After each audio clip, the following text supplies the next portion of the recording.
down sneaky Air Force One for babies, and he told Fox News why it's so important to get his new Qatar plane. Oh, the Qataris know the way to Trump's heart. Bribes and humps. The audience laughed, at first, but as Stephen Colbert peeled back the layers of Trump's biggest lie with damning documents and a leaked phone call, the laughter turned to gasps. And somewhere in Mar-a-Lago, Trump reportedly threw his phone across the room. This was no idle thought or joke. A laser-like focus shone through Colbert's speech. He started by showing a montage of Trump's actions over the last decade, asserting that the president rejected billions of dollars in funds that could have been used to help the American people. Trump had often claimed that he was unselfish and would not benefit financially from being president. Colbert collectedly responded, "Well, that's not exactly true," while smirking and arching an eyebrow. At last, the numbers are here. Before we move on, I'd like to ask you a small favor. If you appreciate this content, please take a second to like this video and subscribe to the channel. Over 98% of you watch the videos without subscribing. It costs you nothing, but it makes a huge difference to us. So, did you click the subscribe button? Great. Thank you so much. Now, back to the video. And I get all frothed up about all the upsetting things this government is doing, ignoring the Supreme Court, using the Constitution as a pre-moistened pine fresh dude wipe. On his way to Qatar, Trump gave an interview on our old, fat, stupid run. What came next was an airing of grievances in a television show. Rather of seeing a decline in value during and immediately after Trump's administration, Colbert used evidence like tax returns, real estate records, and court transcripts to prove it. A financial audit exposed exaggerated brand licensing fees and illicit payments from foreign interests funneled through shell firms. During his term in office, Colbert used this information to explain how lobbyists and foreign diplomats made record stays at a fancy hotel in Washington. A gasp escaped the audience. That made me giggle. Tune out the noise and do something just for you, like accepting a free bribe jet from Qatar. He just puts on the tape, takes the bronzer and throws it into a fan and stands in front of it. A member of Trump's own inner circle, a former chief financial officer, casually remarked that the presidency opened every door we needed open during a previously hidden phone call that Colbert aired, causing the viewing public to go silent. Public broadcasting was not the intended purpose of the call. Still, it had done so at this point. Even Trump was watching. According to people close to Trump, he lost it when the show came on. His advisors, legal team, and conservative media supporters were the first to receive his frantic phone calls. According to reports, he yelled out, "How the hell did Colbert get that call? Why was this not interred?"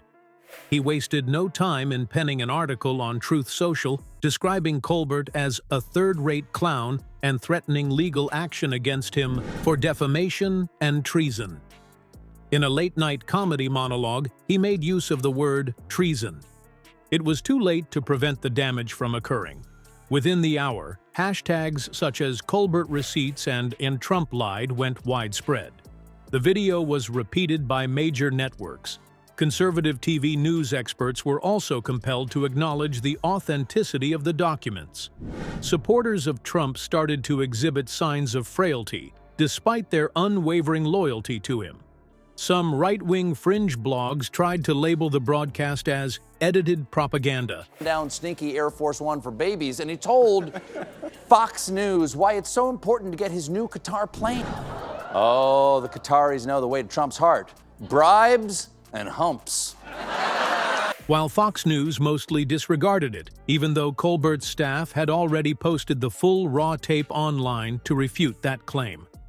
More important than the money itself was the fact that this falsehood that Trump lost billions was about something else entirely. He had it woven into his mythology. It was said that he was a hero who was hesitant to give up his luxuries for the benefit of his country. Now the image was shattered. A politician or prosecutor did not do it. Rather, it was a comedian with a research team and a prime-time slot. As the fallout continued, Colbert became an instant hero to many who had longed for someone to reply with evidence. Reporters praised the broadcast, pointing out that unlike the mainstream media, Colbert called Trump's bluff. On social media, memes were king. One showed Colbert serenely drinking tea as Trump yelled. Those lovely camel lumps. Trump met with the Qatari emir, and he praised all the Gulf razzle-dazzle. I've got to be shocked at this point at how little it takes to impress him. Why did we give him a whole jet? Someone else remixed Colbert's film with the score from Mission Impossible, and the result was Operation Truth Drop. Behind closed doors, Trump's advisors disagreed. Some wanted to disregard the segment altogether, saying that more attention would only make Colbert's ratings go up. Some urged Trump to resort to extreme measures, like as threatening CBS, initiating a media campaign, and claiming papers were faked. As one might expect, Trump went with option number 2.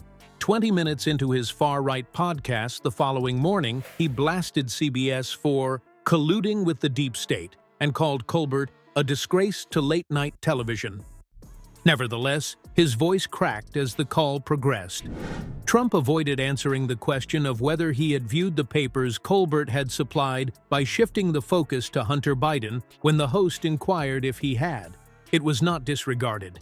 Immediate footage of the event was uploaded to the web. Analysts noted that Trump, known for his frequent displays of brazenness, seemed visibly unsettled. The scenario became even more troubling when Trump was hit. Some of the more combative late-night hosts were thought to be less intelligent than Colbert. He joked while presenting facts with a smile. Rather than a roast, this was a cold, meticulous dissection. The timing could not have been worse. When Trump was getting ready for his next campaign, he intended to use the same message to win over contributors and independent voters. "I sacrificed for you." That phrase would lose some of its luster after Colbert's deconstruction. Donors felt uneasy. Donations to a small number of corporate PACs have been discreetly stopped. The time had come, according to some Republican strategists, to abandon Trump's "poor me" storyline, which centered on his affluence. The lie had been spread far and wide, and now it was crumbling under the weight of its own publicity. The irony was too much to bear. A man who pretended to be a pundit for laughs deposed Trump, who had long claimed the title of master manipulator of the media. Without raising his voice or criticizing anyone, Colbert merely stated the facts while grinning. The difference was striking. Contrarily, Trump's reaction appeared even more irrational.